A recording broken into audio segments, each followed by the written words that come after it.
I want to talk just for a few minutes about principles. And the reason why I want to do that is because some of you are new to the company and you're not aware of our principles. And I want to go through some of them with you just so that you know what we believe. Not only what we believe in the company, but what we believe about wellness, because that's very important. And the next thing I just want to reflect very briefly with you on is the subject of practice. So where are we in the world in terms of wellness and in terms of the state of health of people in America and in different parts of the world? And then finally, I want to talk just very briefly about the promise of the future. And of course, you and I are all part of that promise of the future. How can we make a difference in our world? And that's what we'll be talking about there. Is that okay with you? Yeah. Okay, 3 points. So let's start with the subject of principles. This looks a little complicated and it's small writing for some of you, but I'm going to go through with it so that you understand it. I want to introduce you to the wellness wheel. The wellness wheel incorporates all the principles that we need to live a healthy life. And if we obey those principles, we will be healthy. Of course, there are multi-dimensional facets to our lives, and we are made up of spiritual beings, mental, physical, emotional, and social. And so those 5 parts of our being are all integrated and part of each one of us. If any problems occur in any one of those 5 areas, it reflects on all 5. And so what we need to do is to try and make sure that we are healthy in all areas of our life. And so I have represented a wheel for you here, and you will see that the hub of the wheel, the center of it all, is our spiritual being. And I have said there that what we need to do is to believe wholeheartedly. That means that we need to be people of faith, that we have something to believe in and something that is part of the very being of our existence. Secondly, I have said that around the rim of this wheel, there is engaging richly. That has to do with our social beings, because you can be the most clever person in the world. You can have 2 PhDs, and yet you are ineffective in your world because you are unable to relate to anybody else. And so what's critically important for all of us is to learn to relate. We are social beings, and we are born to be sociable. Then there are spokes in this wheel. Now, if one of the spokes is broken, the wheel will still go round. If 2 of the spokes are broken, the wheel will still go round, but with a little more difficulty. If 3 of the spokes are broken, the wheel will not go round, and we'll be in default. And that's the beginning of the progress to illness. So, what are the principles that make up the spokes of this wheel? And the first one, of course, starts in our mind, and it is think and feel positively. Think and feel positively has to do with the way you and I exist in our world and think about our world. The way we think about ourselves, the way we think about other people, the way we think of our world, and the way we think of the future.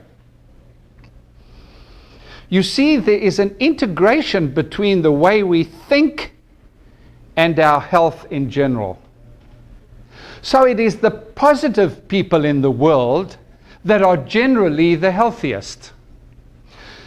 In a historic work, and I'm sure many of you have read the book by Dr. Candace Pert on molecules of emotion, what Candace points out in her book, and she is a great scientist. In fact, she discovered the opiate receptor in human beings. What she says is that we've always imagined that intelligence resided in the brain, emotions resided in the brain, and memory resided in the brain. But Dr. Candace Pert says to us, that's not true. Because intelligence, memory is dispersed in our body. What does that mean? It means this, that if you are an angry person, or a jealous person, or a bitter person, that bitterness does not reside in the brain, but is dispersed in your body. And the cells of the body take up that toxicity. And so it is impossible for us to imagine that we can be bitter and angry for year after year and not bear the consequences in terms of our general health. You see, if we express our emotions well, then we have a balanced system. If we suppress our emotions, we have a memory bank that is built up, that is not helpful, and that affects our bodies. So it's critically important that we think positively. Now, of course, feeling has to do with the heart, and that's an amazing thing, isn't it? Because the heart really is just a pump. It goes, ch, ch, ch. That's how the heart works. It's simply a pump, and it sends blood all around our heart. But we say, I love you with all my heart. We don't say, I love you with my pump.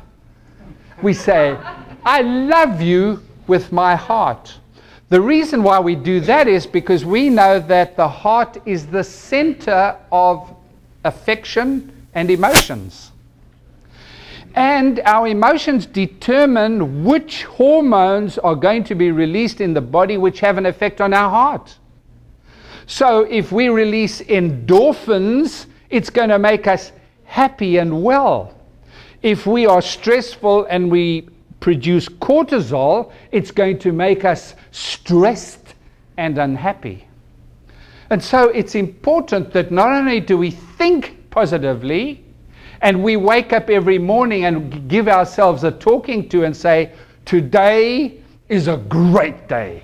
I'm so glad I'm alive, I am blessed and well, and I'm going to share positive things with everybody that I meet.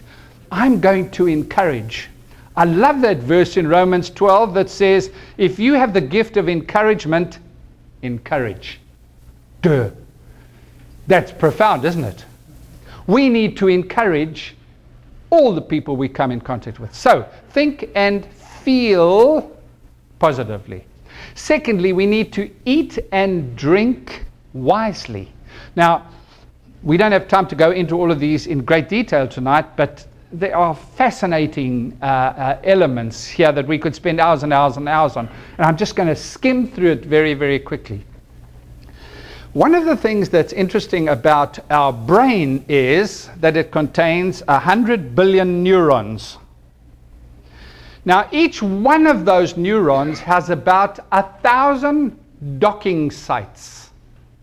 So if you wanted to know what the potential of your brain was, it is 100,000 billion docking sites. Now, that is unbelievable potential. Most of us use so little of our brain, and we should be using so much more in terms of the contribution we're making in our world.